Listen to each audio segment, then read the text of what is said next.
forego the privacy. Who cares? Yeah. Let someone else pay your mortgage. I just looked at myself in the mirror. I was like, oh, this is like what my life is going to look like for the years to come. And I didn't want to do that anymore. I was like, I have to make a change. Otherwise, I'm accepting my circumstances. You don't need to be super experienced in the beginning. You need to know how to do a ton of research and execute. Yeah. And it's all out there because there's people in front of you that have already gone through the issues that you're currently going through. Yeah. It's not an infinite wealth game where you're just going to keep winning. It's about when you lose, right? Everybody's going to lose. Yeah. The only thing guaranteed is the amount of effort you put towards it. That's true. Yeah. The winners and losers are established that way, right? You have to take massive action or you will fail. Brace yourself for a wild ride into the unexpected. This ain't your typical success show. I'm here talking to real folks who've been through it all, skipping the fancy business talk for authentic stories. We're diving into childhood dreams, teenage escapades, and everything in between. No scripts, just the stories that truly mold success. Each episode takes you on a journey through those breakthrough moments that paved their way. No fluff, just genuine stories. So whether you're chasing dreams or just love a good story, buckle up for wisdom, laughs, and the unexpected. This is the Breakthrough Podcast, where success is a journey, not just some fancy destination. Don't miss out. Hit the subscribe button now and join our Breakthrough crew. I got some incredible stories to share, and you won't want to miss a single one. Hey guys, welcome back to another episode of The Breakthrough. Today I've got Vivian Yip with us, and trust me, this one's worth the wait. Vivian is a rock star in the real estate game, especially when it comes to midterm rentals. We dive into how she managed to quit her six-figure job at Apple and create financial freedom through real estate.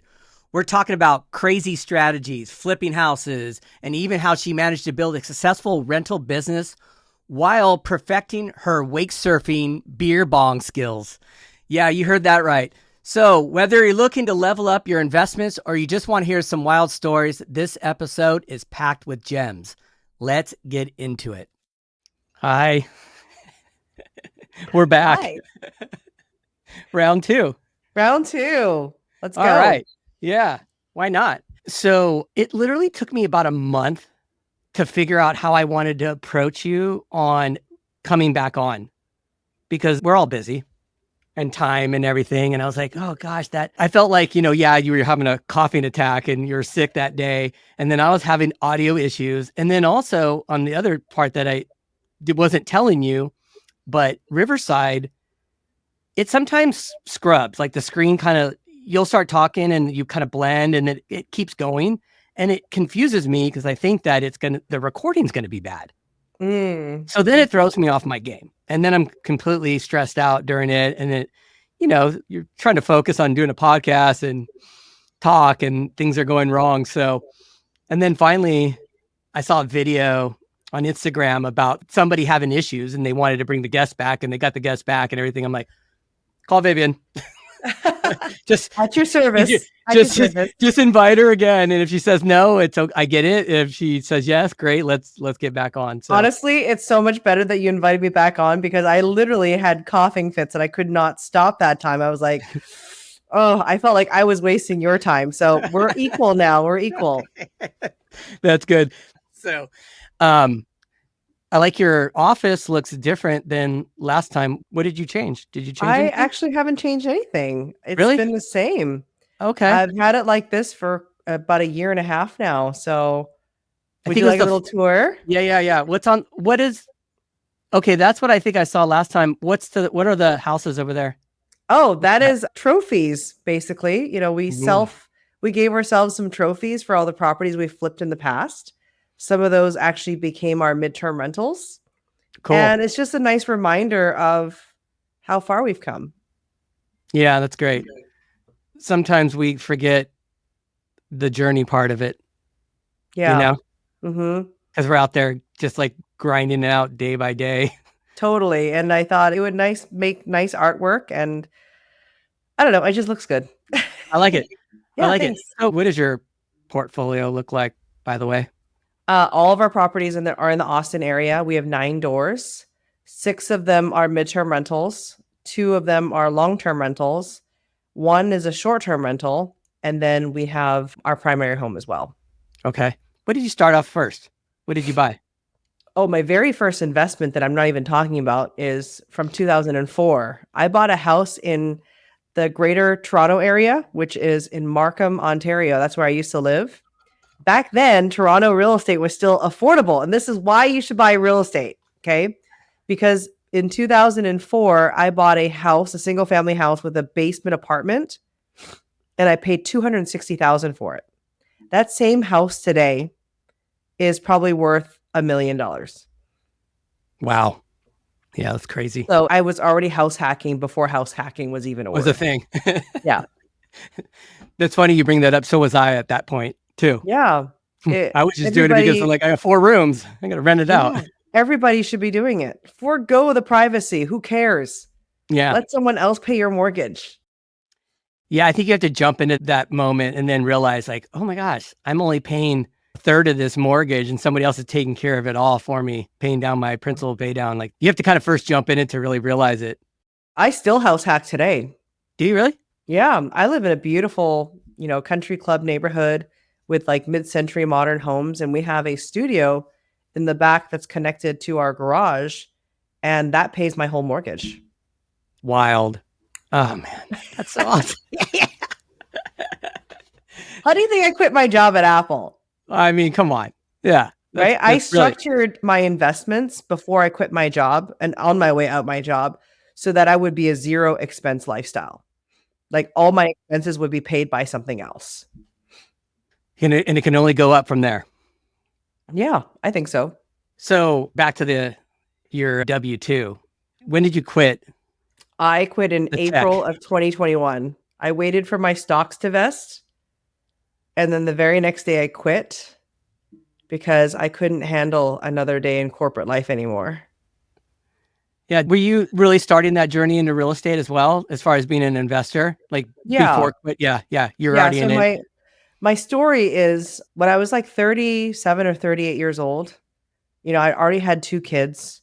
And every day was that daily corporate grind. You go to work, you come home, you get the kids, get them fed, clean out the house, put them to bed. It was the same thing every single night. And I just looked at myself in the mirror. I was like, oh, this is like what my life is going to look like for the years to come. And I didn't want to do that anymore. I was like, I have to make a change. Otherwise, I'm accepting my circumstances. Right. So I did what was familiar to me. My parents were real estate investors. They just bought and hold long term. They were the most boring real estate investors ever. So that just felt like a natural journey. So I was like, we already had 1 rental at the time. I was like, well, let's dive in heavier and see what happens. So sold some stocks and I told my husband that we need to flip houses. And he wasn't convinced at first. So I kind of baited him by saying, we need to change our backsplash in our house. So I was going to hire someone to do it. And the quote came back at like $1,600. And he's like, you know what? I'll just do it myself for $1,600. By all means, go do it. So I poured myself a glass of wine and I supervised him do it. Turned out beautiful. Then the next step was I wanted to change our floors because we have this, ugly tile, like builder grade tile with builder grade carpet. And I was like, I want hardwood floors. And he's like, you're crazy. There's tile all over this place. It's going to be so messy. I'm like, I heard that you can do it pretty dust free and only take a day and a half. So I scheduled the contractors. We got it done and it looked beautiful. And at that point, I was like, okay, managing contractors isn't that hard. And my husband's super handy. What if we just like baby step our way into flipping houses? And that's what we did. We bought our first investment property. We flipped it, loved it, bought 6 more. And then our 6th property, we turned that into an Airbnb. And what did you learn along the way from doing those 6? What were those lessons? Because I'm sure there's a ton of them with flipping. It's not as straightforward as a lot of people think. Yeah. So number 1, if you are trying to work a full-time job and flip houses, choose a property that's either close to your house or close to your job.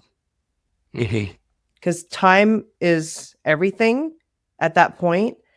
And anybody that flips houses knows that your contractors are going to need, I don't know, drywall stuff, or they're going to need paint, or they're going to need something. So you're constantly going back and forth between Home Depot and that property. And if you're trying to balance a job without impacting your job, that property needs to be close to work. And that's how we did it.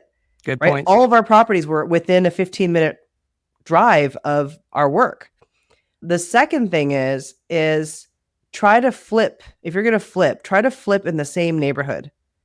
Because as you continue to sell those properties, your home will continue to comp. Like my husband and I would say we almost single-handedly raised the value of one particular neighborhood in Austin. You're setting the market because you're buying in that neighborhood. So you know the comps because you bought a 3-2, you fixed up a 3-2, you know what you have to do to it. So it's like a rinse and repeat. Yeah.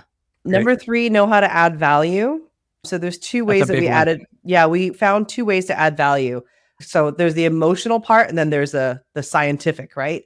So the emotional one is if you just spend an extra $1 per square foot on tile in the areas that matter, like in your kitchen backsplash or in your master bath or your primary bath, as you're supposed to say, that can make a huge difference to the emotional connection that the person has to the property because they're not seeing the same Home Depot stuff. They're not seeing the same Lowe's product or Floor and Decor. If you go to a more boutique tile place and you spend that just $1 extra per square foot, it makes a huge difference in how the buyer perceives the value of the property. Absolutely. That's unique. It's unique. It stands out from the rest. And if it's a buyer that's been out there for a few months looking, they're starting to see a pattern. Yes. And then all of a sudden, here comes yours that shows a little bit of unique where they just gravitate towards it. And maybe not everybody needs to gravitate towards it. You only need one buyer that just falls in love. Totally. And it's just a small change. Like you could try and change countertop from a quartz to a quartzite, but that's going to cost you thousands. Right. But if you think about the standard square footage of a shower, it might be like 150 square feet. Just that one extra dollar is $150 extra. The installation cost is the same. Right. You're just upgrading the tile and it makes a whole difference in perspective. I fully agree with you on this. Yeah. Fully agree. And it took me like a few flips to realize that. And then the final one is adding square footage. Where you can. And that doesn't mean that you have to expand the house. One of the biggest tricks that we did was in this one particular neighborhood in Austin, the laundry area was in the garage. So we were able to find properties where we could actually frame the laundry area into the house and we can add 75 square feet to the property. And not have to go to the garage. So not only is it a value add in terms of how someone uses the home, but because we added that 75 square feet at $300 a square foot value, we increased the value of the home just like that. Yeah, those smart little tweaks are huge. You learn those over time doing some projects. It's funny you bring that up. We're almost done with a project here in San Jose, and it's exactly what we did. Upgraded the tile, did a little bit more unique features, something that we're not seeing on other houses out there. The big play, I don't know if it is in Texas, but a lot of the houses are white, black trim, black hardware. That's kind of the look. But we brought that in, but we also brought in some other tones and just more upgraded tile in areas that just will show that somebody took some thought in this. So we'll see how that all plays out. But yeah, that's cool. I saw you doing wakeboarding somewhere. Where did. Were you? We have a little tiny lake cabin on Lake Travis, and it's not wakeboarding. It's wake surfing. Wake surfing. Yeah, that's right. You're right. Yeah. So if you want to see the video, you can see it on my Instagram at Vivian Yip _official. And I have a very little known talent is that I can do a beer bong while I'm wake surfing. It's awesome. I forgot. I don't remember seeing that. That's what you were doing on that one? Oh yeah. I could do a beer bong while I'm wake surfing. Yeah, that's great. I think the reason why I called it you were wakeboarding is before wake surfing. Well, before even wakeboards, we grew up with boats and went skiing every summer. And we used to use hydro slides. They're like knee boards. And knee boards were the beginning of wakeboarding, where you just get up on those, but it would have this like big strap. You weren't strapping in like you were snowboarding. And you would try to stand up and the thing would slide out off everywhere. And then the wakeboards came out. And then the wake surfing became really popular too. Are you using a different type of board? Is it like a mini surfboard? Yeah, I use a wake surfboard. It has fins, right? Oh, The one cool. I have is a single fin, but I use a skimboard, and I think it's called a skimboard, but yeah. What lake was that? Lake Travis. Lake Travis. It's Hmm. nice looking. It's big? Yeah. Lake Travis is huge. It's in the shape of a dragon, and it's about 66 miles long. So we're in the upper part of Lake Travis at around mile marker 45, I think it is. And it's really nice and quiet up there. There's no crazy parties and boat tie-ups. None of that stuff. It's just really peaceful, calm waters. Perfect for wake surfing. How far from your house? Pretty 45 close? minutes. Oh, that's It's brilliant. brilliant. Yeah, that's amazing. That's great. So how's business going?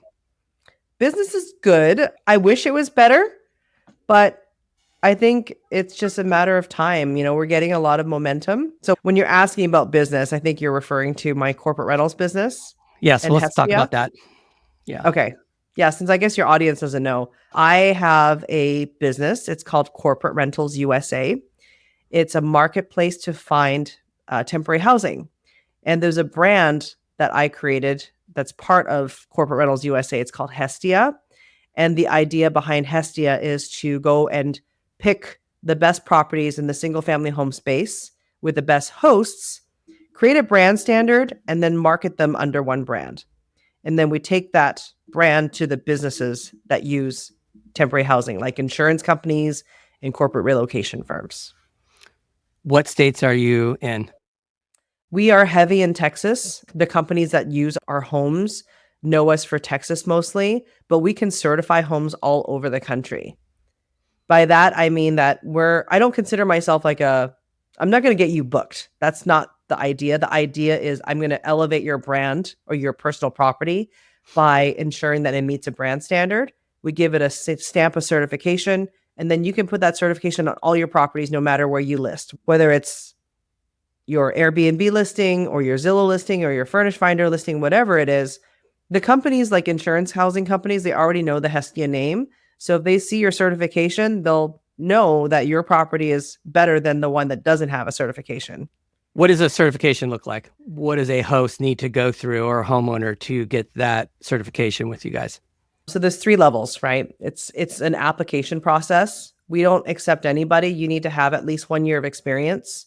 You need to have at least 4.8 star review on Airbnb. That just proves to us that you have a track record of performance.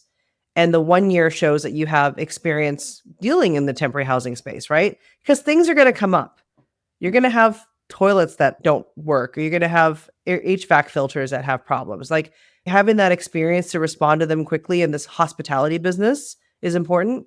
The second layer is a self audit. So once we accept you to our program, we have a self audit sheet where you have to have a certain number of plates and cups and colanders, mashed potato masher and pizza cutter, things like that.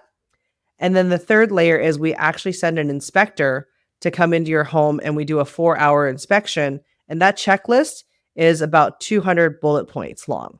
And we follow the same principles that are used in corporate housing by the big corporate housing companies. We just align those standards into the single family housing space, which is where we operated. Because a lot of those companies use apartments.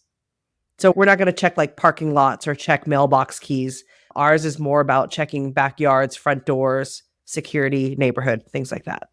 Yeah, all the, HVAC and electrical and just making sure Correct. everything is in working order so that when somebody gets moved in, they're not, Yeah. hey, calling you for 5 different things in the very beginning. Yeah. If Yeah. you think about like who our clients are, a lot of them have experience like water damage. We even had a client that had a fire recently. Actually, we're hosting several clients that had fires right now. But that's the last thing they want to worry about is light bulbs not working, dishwasher's not working, washer and dryer's not working.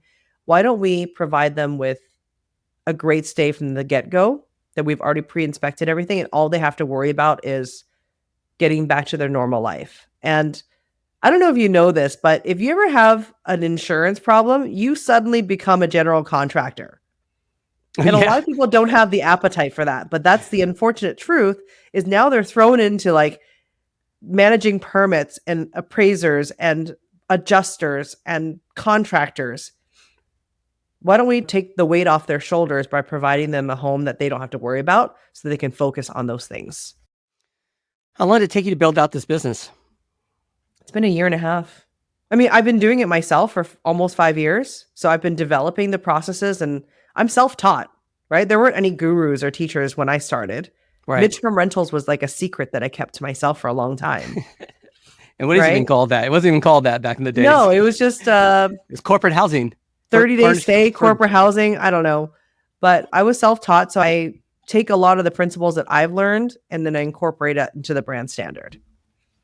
Yeah, and you'll always constantly grow and learn and pivot and change things and do things. And absolutely, like any other business, Yeah, it's never going to be perfect. I'm in a lot of the groups. So I'm in your group on Facebook and I'm in Jesse's. And it's interesting to listen to certain people talk about their properties and the issues. And it's like, nothing's a guarantee. It's not a guarantee doing a short-term rental and putting your property on. It's a business. And especially now, things have changed a little bit. So in the short-term space, we have a cabin in the Smokies. Of course, it was doing amazing during COVID and slowed down last year. And we had to really pivot a little bit, add some more value to the property. We're not making the same amount of money, but we're putting time into the business. Did you see the midterm space adjust as well recently? Oh, it's continuing to adjust all the time. There's definitely more and more people pivoting into the midterm rental space from short-term rentals as they continue to learn more about it. The thing is, a lot of people don't understand how to minimize advanced bookings. If you're coming from the short-term rental space, if you don't know how to control your calendar and you want to move into midterm rentals, you're going to eliminate yourself from the possibility of these extended stays. Short-term rental people love seeing bookings in their calendars 3 months in advance. Okay. Midterm rentals, we can't do that. You literally are on the edge of your seat waiting for that 3 to 4 month to 5 month booking coming in, but they're not going to book your place if you have those advanced bookings. So knowing how to control your calendar and understanding how to do that is going to be the most important skill set for running a successful midterm rental. Yeah, this is great. I basically got you on the podcast so I can pick your brain because we just went live about a couple months ago on our midterm, but we started doing midterms back in 2015. And a property in San Jose. It was a loft, but it was going to be a short term. Then the HOA changed the rules and regulations to that. So we couldn't do that. And now we had a fully furnished loft and we're like, okay, what are we going to do now? Right. And so I just Googled, furnished rentals and then went down the rabbit hole and we went down that journey. And all of our clients were mostly on tech contracts that were just coming in for like a year or 6 months. And it was always through some type of agency that would reach out and say, hey, we want to place this person from England at your property, 6 months. We're going to be on the lease, no problem for the pricing. And I was like, this is great. Okay, This is cool. So fast forward, we sold that property. We 1031 exchanged into the short term in the Smokies. And now we're built out another midterm by 𝗲𝗄𝗶𝘀 in Kansas City. It's a duplex, 2 units. It used to be an old estate and the upstairs is it was a 2-1. We turned it into a 3-1. The downstairs is a 3-2. It is across the street from 𝗲𝗄𝗶𝘀. I can see 𝗲𝗄𝗶. Yeah. So we just went live a couple months ago. We got our first clients and I'm thinking they had maybe some type of issue with a baby. They were at one of the hospitals and they're from China and they took the property for 1 month and they brought home their baby and they've just been nesting in that property. And then our next guests move in 2 days and they're students for 𝗲𝗄𝗶𝘀 and they're only for a month. So now I'm kind of, trying to figure out my calendar and also working through a rehab. So so we've had some little issues come up. Like we have to shut the property down tomorrow for 24 hours, turn the water off because we have a plumbing issue. Oh gosh. So we have to handle that within these 2 days, get the cleaners in, walk through the property, make sure everything's good, restock it, and then be ready for our next guests. Yeah. See, these things, this is why experience matters, right? Yeah. I'm always learning from it too. That's why when you were talking, I'm like, tell me more, Vivian. I want to hear about your experience on this. So, but I do like this space a lot. I feel like it's a happy medium between being on short term and doing a hospitable and seeing the app light up every morning for me. I'm like, oh gosh, what's going on now? Right. You know what I mean? my husband and I recently helped my clients sell their short-term rental. And I think that's the last of it. Like all my properties are midterm rentals now with a little bit of hybrid model where they do STRs. But I mean, I just love the midterm rental model. It's just so much more hands off. It's a bit more work getting clients in because you just have to have a network to do well in this business. Yes, you do.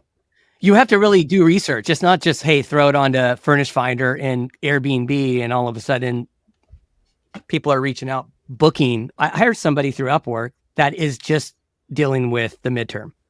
Oh, really? How's that working out?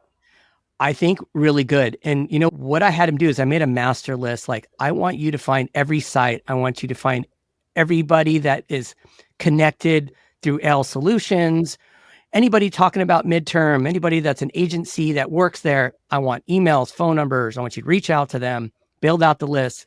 He's checking every website, making sure all the information's correct. Just going that extra mile. And, you know, I got him on Upwork. He's from India and he works at night. Yeah. I catch him for 1 hour in the morning on WhatsApp and we communicate and kind of talk about what we walk through. And then another thing I made him do was I've actually made him go through your Facebook group and Jesse's and keyword search data points, like everybody's cool little tips that everybody's giving out. Yep. I told him, I want you to look for all this, build another list out, just systemize things. And so when I just hired him just for that, because my assistants were getting too spread out everywhere. Like I want somebody just specific. Yeah. Yeah. And you're doing that for how many properties that you have as midterm rentals? So we only have one midterm, and that's the Kansas City property now. But I'm getting ready to start shifting some of them. And two, that duplex that we got, the upper unit's the only midterm. The downstairs we did long-term because I wanted to kind of test the market, get my systems in place, because things have changed since 2015. When I went into in 2015, you weren't around doing it like Jesse was, and I didn't have all this great information. I was just doing it because I had to. Right. You know, and so things have changed, and it was a different clientele in San Jose. It was like a tech clientele, and they were doing 6 months, year leases. It was pretty simple. I mean, it was just pretty simple. Do you have any Apple people? Because that's not too far from Cupertino. No, because this property was close to downtown, I got a lot of NVIDIA. Okay. Yeah, because of NVIDIA's in Santa Clara. And then some were at startups that they could even disclose. That's why it was going through the agency, because it was like a confidentiality thing. Got it. Had some traveling. I had a traveling dentist at one point. But yeah, it was really cool. And it was crazy. Our last guest stayed for almost a year. And then when the lockdown happened, they just called me and they're like, we're out of here. We're going back to North Carolina. And they, you know, because it's a fully furnished, they just packed up their luggage and they were gone in 3 hours. And it was like naked. I'm like, okay, now what? Yeah. You know, life's going to throw curveballs at you, right? It's all about being open-minded to being agile and flexible and making connections so that you can connect the dots where you need to and when you need to. Oh, 100%. 100%. And I think this day and age with social media and Facebook groups, you don't need to be super experienced in the beginning. You need to know how to do a ton of research and execute. Yeah. And it's all out there because there's people in front of you that have already gone through the issues that you're currently going through. Yeah. And so it's easy to find, I won't say it's easy, but it's easy to find information and gather it quick. Yes. You know, and we're lucky to have that these days. Totally. And I try to share my learnings on my Facebook group all the time. So if you're listening and you want to learn from me, my Facebook group is right now. Yeah, it's called Midterm Rental Wealth with Vivian Yip. So make sure it's the one with the bald head and the green dress. And I recently almost got scammed by a Zillow application for my midterm rental. Ooh, let's hear this. Yeah, I was in Mexico on vacation with my family. And obviously, if you're enjoying vacation and work comes up, you're just trying to get through it as quickly as possible so you can go back to vacationing. Well, we had a property that we managed. It was listed for $7,200 a month. And I get this Zillow application, ping, Zillow application comes in. This guy makes $27,500 per month and they completed an application. So I just kind of skimmed through. I'm like, wow, great income. provided a 1099 document for $427,000 a year. I was like, sweet, this is great. It was for 1 year. The guy had a great story that his childhood home had burned down and he was waiting for his new build to come up again. And that he is a father of 3 amazing children with 2 Dachshunds that won't get up to do tricks for treats. Like very, very like nonchalant and friendly demeanor, right? So I didn't really have anything suspicious. So I started to put together the lease and I started asking him some questions. And in the lease, there's a spot where he has to fill in his mailing address. He left that blank.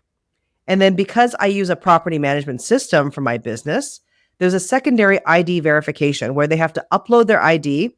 And I use AI detection tools to establish what that risk of that person is. They didn't even upload their ID. He refused to. So there was like things started to not make sense. It was like he didn't fill out the mailing address. Oh, he even gave me an email address to send my proposal to the insurance company.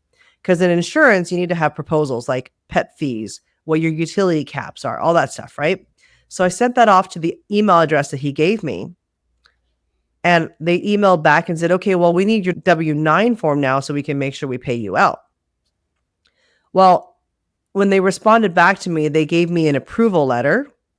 And the approval letter, my first red flag was they used Franklin Goth Books font. You ever seen that font? Mm-mm. It's just Explain a simple sans serif font. Okay. But it's not really used in business. Usually in business, it's Times New Roman or Arial. Interesting. Agree? Well, Okay. So it's funny that you caught that. Not everybody would. I'm a very like detail-oriented person, okay, in that sense. So that was the first red flag. The second one was there was no name of an insurance company. The name was just 𝗲𝗵𝗶𝘀, Texas Blue Team Adjusters. I'm like, okay, but what company is this from? So I started asking all these questions and like he wasn't really forthcoming with me. So that I'm starting to use fast people search. If this guy grew up in Texas, if he grew up in Austin, there's got to be some kind of social media on him. I should be able to find some kind of records. He wouldn't give me the address of the house fire that burned down because you need to know that to make sure that the adjuster is really real. So after a while, I was like, okay, this guy's a total scammer. And I end up not taking him in. But I was this close to sending him check-in instructions and he probably would have squatted in my property. So I'm a pretty seasoned person when it comes to this stuff, and I almost got scammed. So it was just a warning to other people. Even though you are really experienced, I've heard throughout investors recently to start telling stories that happened recently. People that are seasoned flippers. I follow this guy in Seattle that got scammed by a contractor and was like kind of showing the text messages of this, like he put up X amount of dollars in the very beginning and everybody was saying in the comments, shouldn't you know better? And he was like, this person works with a lot of it, like he just burned a big bridge here. Yeah. Like you just wouldn't think that. And these things do come up. You really have to stay on top. Yeah. I think the lesson learned here, though, is that just because the application came through Zillow, I missed the big part. So he did fill out an application through Zillow where there was a credit check. And the I was credit going to check, ask about this. Yeah, the credit check came back at 531 credit score, which is super low. What the heck? But if it's a guaranteed booking by the insurance company, sometimes it doesn't necessarily matter. But the fact was he omitted providing these certain details that I was looking for that really set off the clues. And did you go through the credit report itself? Like what did he have on there? Well, it was no bankruptcies, no criminal records. It was just some failed payments, right? But I didn't see a mortgage on there either. Oh, well. So lots of different things that anybody could have been fooled. If I had been too busy to and wanted to just enjoy my vacation, I may have just let that go through. Right. But then I was like, something doesn't make sense. You have to go with your gut. And I did. And that's when I started doing even deeper research. And I was like, oh my God, I just dodged a huge bullet. And it almost comes the minute you first have that gut feeling, you're probably right. Yeah. You're probably right. Yeah. Intuition wasn't built overnight, right? It takes years of building to establish intuition. That's what they call wisdom, right? And the other thing was he was messaging me on an iPhone. So it wasn't just some random text service. It was a real iPhone. It was iMessage, but I couldn't even track that number. And you never talked to him on the phone? It was I tried calling him, but he's like, oh, I work really busy hours. I can't take phone calls at work. Yeah. My assistant will send you my Texas insurance adjuster information, which she did. She did. Then he was impersonating the insurance adjuster as well. Is that what I was understanding? It was a letter that I received from this claims email that he gave me, right? So it was like claims at txtgs.com or something like that. So then I was like, well, what is this TSTGX company? So I looked that up. Doesn't exist. Then I started looking up the company that issued the 1099. That doesn't exist. So a couple lessons. Number one, don't trust Zillow applications. Number two, self-employed people get bank statements. Number three, follow your intuition. Yeah, definitely number three. What have been your big lessons on doing midterms over the years? Things that you've gone through that, you know, like you thought let's say you got a property and you just got it all together and all of a sudden these things come through and you go, wish I would have, you know what I mean? You know, when those things just come up and it's like that little learning lesson and then you put it in there and you implemented them, the next guests that show up. Yeah. I would say number one, the one that kills me is I should have bought a Slage lock right from day one. And instead I bought a Bluetooth lock that was a no-name brand and those things failed time and time again, like month 13 after the warranty ends. So I should have gone with Slage from the get-go because it connects with almost every property management system out there. And it'll just make your life so much easier that it automatically connects to your reservations. So it updates the lock and then deactivates the lock upon checkout. Number two, I wish I bought better beds in the very beginning. So I've had to rotate out beds before.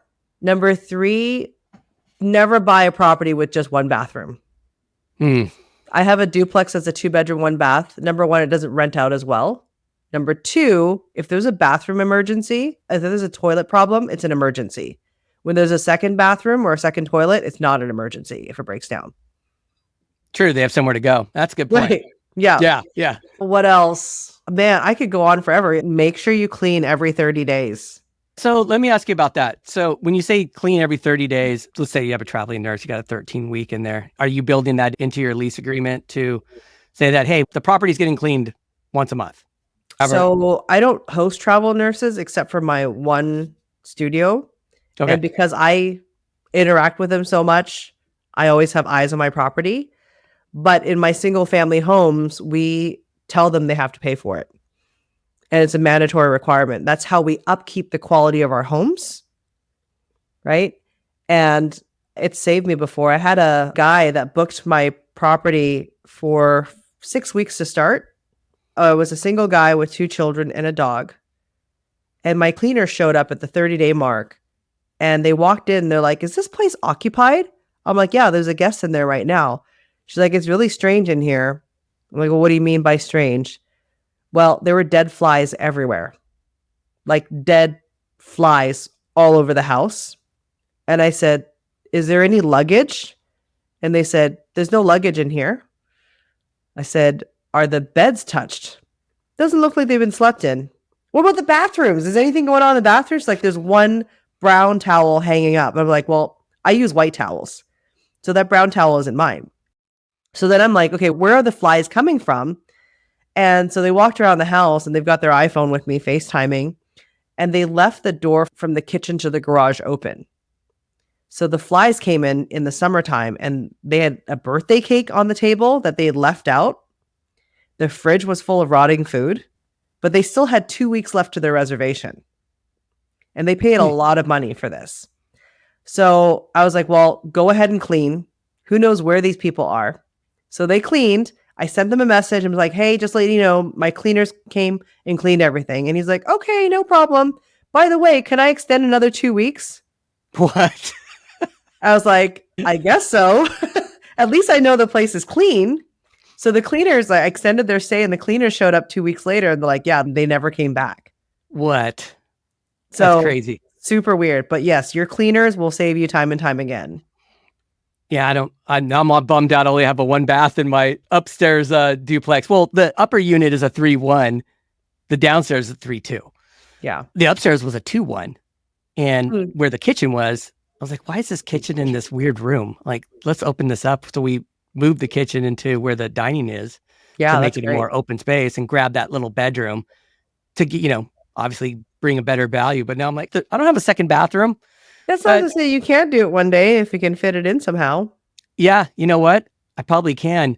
But you know what I'm thinking of doing? Because we have a pretty big lot. It's like a 7,500 square foot corner lot. I'm thinking of doing a prefab, like a 500, 600 square foot prefab home, and just get a survey done, tie into the plumbing, lay a foundation and go through one of those prefab companies and just rent out to another traveling nurses or doctors in that area. Or a tiny home. Can you do a tiny home? Probably. Because if you stay under 399 square feet, at least here in Texas, and it's on wheels, then you don't get taxed on it. Oh, interesting. I'll have to look into that. I don't know what the rules are in California, but if it's on wheels and it's less than 400 square feet, so it's 399 square feet, it's established as a tiny home and it becomes it's personal property as opposed to real property. Interesting. I'm going to look into that. For that type of square footage, the tiny homes has its own shower and, it's a nice little small space. Probably could rent it out for about $1,000 a month, I would say. In California, probably this is Kansas City. Oh, Kansas City. Oh, okay. I don't know the rates there, but yeah, easily. So the 3-1 upstairs right now, we are making between $2,500 and $3,000 right now. What's a normal rent? I would say over there, $1,100, $1,200. Yeah, that's great. Yeah. So I think if we turn the downstairs into midterm, which we will probably after a year, I think our mortgage all in is $3,000 a month. So I think we'll be making about $5,500 on that property.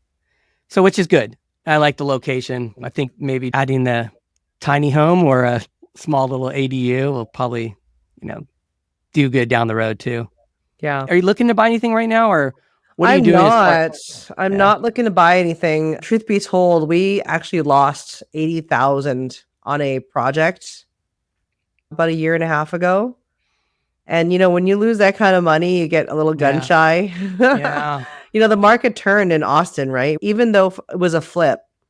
And during the acquisition process, of course, you go in with a set of assumptions. And I knew that the interest rates were going up. So I assumed that the market price would drop about 15%. And I thought that was pretty aggressive for Austin. What I didn't expect was it actually dropped 28%. So in order to sleep better at night, we finally got an offer on it. It had sat on the market for a while. We finally got an offer on it and we sold it, but we basically gave away all the renovations and my husband's time for free. So they got a brand new renovated house for approximately the same amount of money we paid for it, unrenovated. And that hurt. It hurt. Wow. So after that, and the market was still trying to stabilize in Austin, I feel like we may have bottomed out now. So I'm looking at different opportunities. I'm keeping my eye out for flips. But in the meantime, I'm busy enough trying to build out Corporate Rentals USA and the Hestia brand. What is your husband? Does your husband work, or does he work within the business? So he's a realtor as well as a general contractor, as well as a former home inspector. So we work together as a team. I bring in a lot of leads just for investors that want to buy midterm rentals. So we help plenty of investors buy midterm rentals. But he also is a realtor as well that practices with buyers and listing agreements. Wow. And he even got to waive his commission on the listing side and still got stung on it. Yeah. Totally. I think everybody well-versed in real estate and, doing all kinds of cool things. Everybody had one story at least. Oh, for sure. It's not real estate is one of those things where it's not an infinite wealth game where you're just going to keep winning. It's about when you lose, right? Everybody's going to lose. This is probably my second time losing, but out of all the deals that we've done, it's really not that bad. I just feel very grateful that we can recover out of it, right? It didn't bankrupt us. It didn't do anything. It stings. That's it. Right. It stings. There's a little bit of a, okay, what can we do different next time if there is something we can do different, know? Yeah. I just sold one of my first properties in the Midwest yesterday. East Detroit, paid $37,000 for this property. And I went through everything on that house. Break-ins, evictions, squatters, threats from family members of the tenant, when they're getting like late fees that I didn't know about through the property manager. I had a gentleman call me up and said, I know what you're doing on this property. I'm sorry, are you a wholesaler? It's like, no, I know what you're doing. You better stop doing it. And I kept going back and forth. And he basically said to me, if you don't stop, I'm going to burn your house down. And he used some other language that was something that I knew. And this is East Detroit. And when they say they're going to burn your house down, they're going to burn your house down. It's going. Oh my God. It's going down.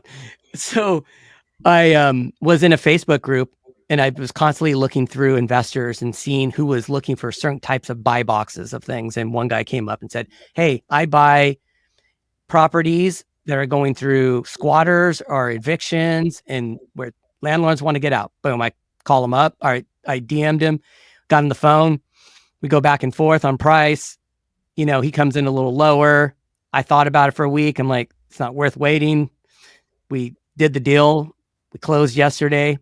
I made $5,000 on this property. But I think the bigger part of the whole story was it got me in the game. Mm-hmm.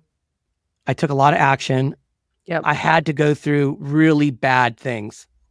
House getting broken into. Water heater's gone. HVAC's gone. What year was it? 2019. Okay. Yeah. Mm-hmm. And it continued. Every year I was going through certain things, or I'd get a tenant in there and they'd pay, and it's like cash flowing like crazy. Yeah. But here's the thing about that people overlook on markets that are in that like C- and below is you look at a deal and you go, okay, I could buy it for this and it rents for this. I'm going to make some crazy cash flow, but they don't factor in the things that are going to come after you close, meaning the tenant issues to the outside issues. Mm-hmm. So there's multiple things that come your way. And a lot of people don't factor that in, where you end up thinking you're going to make cash flow, but now you're in the hole $15,000. And that's cool. That was a lot of learning lessons, a lot of systemizing of things happened on this property. I would have taken a $30,000 loss on this one if I had to, and I wanted to sell it because it taught me so much and it got me to where I am now. You know what I mean? So it's like, it's like school of hard knocks. It is. It was like an internship, and people would crack up. And I didn't tell, when I first started investing, I didn't tell anybody where I was investing because I didn't want to hear it from people, because everybody's got an opinion. Like, why are you doing that in the Midwest? You should buy in California. I'm like, yeah, I'm going to wait in California. Meanwhile, they probably never invested before either. Never invested. Yeah. Probably it's, an old person that's got their own single family home and bought it in the 70s. And that's about all they know. But, that was one thing. I didn't listen to anybody. And I went into this market, and it got to me to the point now where now I'm developing out in Seattle when I'm doing bigger projects, and I've learned all these different types of strategies. But I started somewhere very small, but there's a lot of learning lessons on that path. I love telling them too. Have you watched Steve Jobs' commencement speech at Stanford University? Yes, I have. Right? Yeah. It's all about connecting the dots. Right? Yeah. You can't connect the dots in the future, but all of those experiences you have in the past belong as part of your story, and they'll connect the dots. You just can't see it right now. You will, right? Later on. So it's so true. That's your connecting the dots. Yeah, it's so true. And I try to tell that I have people reach out, and I'm sure you get people reach out too. They want to get going. They want to start. Yep. And they're like, oh, I see you doing all this cool stuff. I'm like, look, it all started very small. And, there was all these issues. Like, you always know that where everything came from, and perspectives. And like, you got to get in, you got to take some action. You got to be consistent on all this, and problems will come up. We've all gone through it. My saying is, get to 80% confidence, right? Do your research, do your due diligence, get to 80% confidence, and then JFDI. Just effing do it. Yeah. Absolutely. Because Yeah, no one's gonna do it for you. The investment has to be yours, and the risk has to be yours. But if you don't take that risk, you're not gonna get the reward either. True. Well, I think a lot of people want the whole picture. They want some type of a guarantee, and it's very hard to guarantee anything in anything, actually. Right. Yeah. You know, the only thing guaranteed is the amount of effort you put towards it. That's true. Yeah. The winners and losers are established that way, right? There's no guarantee that you're going to win in the real estate game, but like you, right? You, with the amount of effort you're putting towards that one midterm rental you have, that's effort. It might be someone that you've hired, but it's still effort. Or there's someone that just waits for a booking on Airbnb. Are they really trying their hardest? Oh, midterm rentals didn't work for me because I didn't get booking on Airbnb. Well, you have to know that there's a whole stream of business that happens far beyond Airbnb. Absolutely. So you're the example that's actually doing it. You're trying your hardest as opposed to that person that's not lifting a finger. Yeah. And you have to take massive action or you will fail. And in the minute you get in that mindset, it's over. What's on the agenda for the rest of your summer? Any plans, any trips, anything cool you're doing besides wake surfing and beer bonging at the same time? Yeah. There's a Asian real estate conference happening this coming weekend. So July 26th to the 29th. And I am one of the keynote speakers. Oh, that's awesome. Yeah. How do you like speaking in front of an audience? Are you good at it? You love it? I love it. What is your prep? Tell me. So have you done this, forever? Yeah. You have. So I used to be terrified of public speaking. And then I made it a goal. I'm crazy. I'm the kind of person that if something scares me, I go forward and do it. Like that adrenaline rush. Yeah. Public speaking, I was terrified. So I started taking Toastmasters, and then through Toastmasters started doing more, with what I do for my business, I have to speak in front of people all the time. So in April, I spoke to 600 agents in Las Vegas. And then this upcoming one is over 300 people. And my goal is to continue building out my public speaking because I do have a story. My story really is how I found financial freedom by betting on myself and jumping into midterm rentals, right? I replaced my 6-figure income with midterm rentals. I was able to quit my W-2 job because of investing in real estate, forcing cash flow, learning how to force equity. And I think that inspires people because you and I are getting that age where our parents are aging. Our children may have special needs. We want to be able to have that freedom to be able to not go to work if we don't have to. If we need to take time off to take care of our family or extended leave for some reason or another, freedom for me is the ability to not have to work if you don't need to, at least 100. For a few days or a few months, right? Having that control of your time is really what I was striving to achieve for. And that's what I have now. Yeah, I'm not there yet, but that is the goal. It is the goal. I had a conversation with my wife a couple weeks ago, and I laid out some really hefty new goals. They're big. And I had to tell her, hey, let's go to coffee. My wife, she works at Apple. And, I sat her down and I'm kind of integrating her a little bit into my business on the social media side. So I said, hey, let's go to this new coffee shop. So we go to the coffee shop and, I'm talking to her and I'm like, hey, this is what I want. I want a house in Seattle that I can go to 3, 4, 5 months out of the year if I want to. I want a Sprinter van. I want to be able to get in that Sprinter van and go up the coast and camp, get off the grid, get off technology. These are the things that I want. And, just laid out some new goals. And I go, and I want you to let me know yours. And I'm full steam ahead. And she's looking at me. And then I know the funny thing with my wife is I'll talk to her and I'll talk her ear off. And then her eye will start to flinch, kind of go like, and I'm like, oh, time's up. And she'll just look at me like, time's up. How long have you been married? 10 years. Okay. So you know her pretty well. You know her body language quite well. Yeah. And it's always just funny because I just, come home and I ramble on for, because I got a lot of things. Or I come home and I'm just pissed off and everything's wrong and I'm not where I need to be. And, it's such a roller coaster. Yeah. But, well, I'm glad that we were able to reconnect. Honestly, I didn't know what I was going to do. I didn't know how I was going to reach out to you. I felt bad. I don't know why I felt bad, but I know that we both had our own little technical issues, but I'm glad I saw that video and was able to, get my assistant to reach back out and you said yes. And I didn't know what you were going to say. So I'm glad you said yes, and I'm glad we were able to. I'm happy to be here again. Feel honored that you invited me on your show. Thank you. I really appreciate it. Thanks for all the great tips today. You gave me a lot of good advice. And I thought about that driving over. I'm like, oh, today's going to be a little bit about being selfish for me to hear from Vivian's, what she's done, because I know what I'm going through right now. And, I'm glued to your page and I'm doing a lot of research, but, there's so much you can learn. Oh, there's so much you can improve too on business in general. Yeah, absolutely. Yeah. So where can the audience find you? They can find me on my Facebook group, which is Midterm Rental Wealth with Vivian Yip. They can also find me on Instagram or even vivianyip.com. That has all my information there. You can find my social medias and everything on that page.